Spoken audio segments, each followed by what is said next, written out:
કોઈ માણસને ગમે એટલું તમે પ્રેમથી રાખો ને ગમે એટલું વાલ કરો છતાંય તમારાથી દૂર જતું રહે ને, તો એટલું યાદ રાખજો કે ભગવાન છે ને એને તમારાથી એટલા માટે દૂર કરે છે કે તમારી જે બાકીની જિંદગી છે ને એ ના બગડે.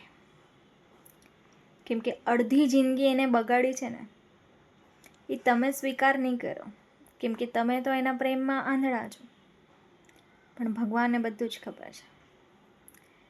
એટલે નારાયણ જે કરે ને એ સારું જ કરે. કોઈ માણસ જિંદગીમાં આવે તો એને વેલકમ કરવું, અને જો કોઈ માણસ જિંદગીમાંથી જાય ને તો જિંદગીમાં ભીડ કમ. બસ એ જ વાત યાદ રાખજો. બાકી જેને આવવું એ આવે અને જેને જવું એ જાય. નારાયણ તો છે ને આપણી સાથે, ચિંતા શું કરવા કરવી. માણસ દુનિયામાં આવ્યો છે એકલો, જવાનો છે એકલો. તમે ગમે એટલી લાગણી ગમે એટલો પ્રેમ કરશો ને તો બી તમે મરશો એ દિવસ એ સામેવાળું માણસ તમારી પાછળ મરવાનું નથી, સમજ્યા? અને તમે ચેનથી જીવશો ને તો એ માણસ તમને જીવવા પણ નથી દેવાનું, યાદ રાખજો.